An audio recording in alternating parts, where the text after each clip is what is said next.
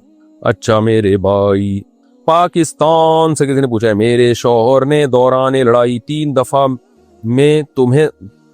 میں تمہیں طلاق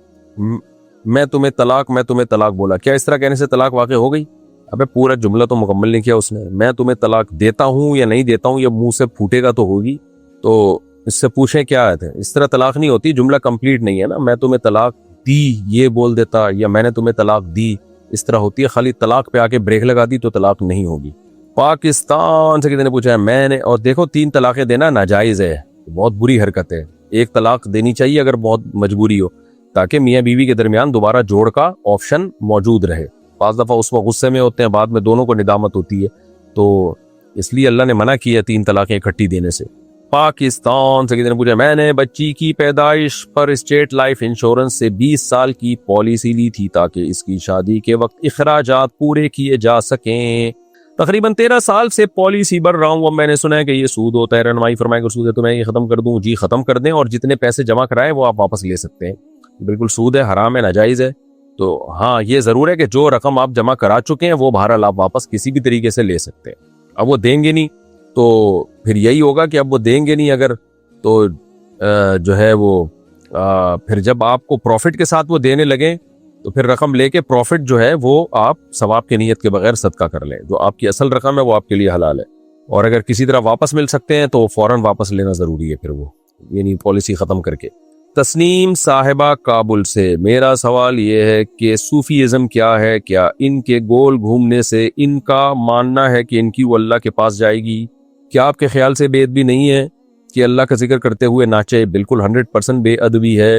جو صوفیزم اوریجنل سچی مچی کا صوفیزم ہے وہ تو یہ ہے کہ آپ اللہ کی محبت پیدا کریں کسی اللہ والے سے تعلق قائم کر کے, گناہ چھوڑیں, نیکی کی طرف آئیں, اس کی صحبت, اللہ والے کی صحبت اختیار کریں, کیونکہ نیک لوگوں کی صحبت سے انسان میں اللہ کی محبت پیدا ہوتی ہے, برائی ختم ہونے کا جذبہ پیدا ہوتا ہے. تو اصل صوفیزم تو یہ ہے. پہلے زمانے میں بیعت لوگ اسی نیت سے ہوتے تھے, کسی کو اپنا مینٹور بنا لیا تاکہ وہ آپ کو گائیڈ کرے. اور اب بھی جو نیک بزرگ ہیں وہ یہی ہیں, لیکن اس میں دھاندلیاں اور 2 نمبریاں زیادہ ہو گئی ہیں. اوریجنل بزرگ کم رہ گئے ہیں, 2 نمبر لوگ اس میں زیادہ گھس گئے ہیں. تو وہ یہ ناچ گانے لگائے ہوئے ہوتے ہیں, قوالیاں چل رہی ہوتی ہیں, اور وہ جو یوٹیوب پہ آ رہی ہوتی ہے ویڈیو, تو یہ حرام ہے, ناجائز ہے بھائی. یورپ میں لوگ مورگیج پر زمین لے کر گھر بناتے ہیں اور کہتے ہیں کہ دارالحرب میں جائز ہے. اس پر روشنی ڈالیں. بالکل جائز نہیں ہے دارالحرب میں, اور جائز نہیں ہے مورگیج پہ زمین لے کر گھر بنانا.